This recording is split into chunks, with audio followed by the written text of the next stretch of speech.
आज हमने इंडिया का मैप करना था। मैंने तुम्हें परसों कहा था कि आज हम इंडिया के मैप करेंगे।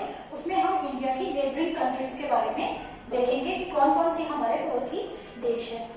इंडिया का मैप समझने से पहले हमें बहुत जरूरी है कि हम डायरेक्शंस को समझें, ठीक है, हम दिशाओं को समझें।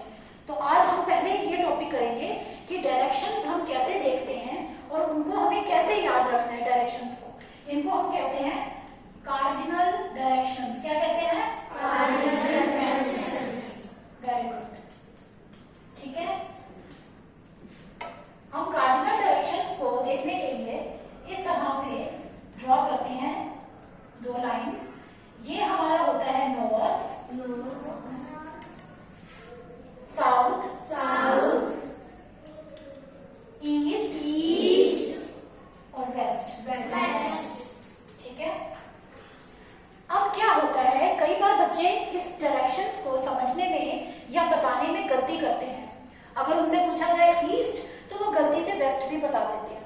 जैसे मैं कहूंगी ईस्ट डायरेक्शन किधर है हमारी, तो बच्चे इस तरफ बता देंगे ईस्ट को, जबकि ईस्ट कहाँ है?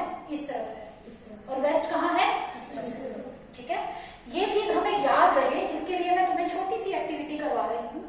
तुम्हारे पास कोई भी कॉपी या कोई भी बुक हो, हाथ में ले लो जल्दी से। मेरे पास ये डायरी है मेरी, मैंने इसको हाथ में ले लिया। अब इस चीज का ध्यान रखना, कोई भी कॉपी या बुक हाथ में ले लो। तुम्हारी कॉपीज या बुक्स सभी एक ही तरफ से खुलती हैं, इस तरफ से। देखिए, इस तरफ से खुलती है ना सभी? यस। जिस तरफ से तुम्हारी बुक्स और कॉपीज खुलती हैं वो साइड ईस्ट है। कौन सा है वो साइड? ईस्ट है। ये देखो, जब मैं तुम्हें कहूं कि ईस्ट कहाँ है तो एकदम से तुमने दिमाग में सोचना है कि मेरी ये यहाँ पे कॉपी पड़ी है और मेरी कॉपी किधर से खुलती है? इधर से। तो ये क्या है? ईस्ट। आगे समझ। और कॉपी या बुक जिस तरफ से बंद होती है, बाइंड होती है, उस तरफ होता है वेस्ट। क्या होता है? वेस्ट। याद रहेगा सबको? यस। ये डायरेक्शन क्या है? ईस्ट। ये डायरेक्शन क्या है? वेस्ट। हमेशा तुमने ध्यान रखना है कि इस तरफ ईस्ट, इस तरफ वेस्ट। ठीक है। अब तुम आओ फटाफट सामने, अपनी कॉपी लिया, बुक लिया, बताओ मुझे ईस्ट कौन सा है? East direction? ईस्ट। हाँ, वेस्ट। कैसे ईस्ट वेस्ट क्यों है? क्योंकि कॉपी बंद है। ठीक है।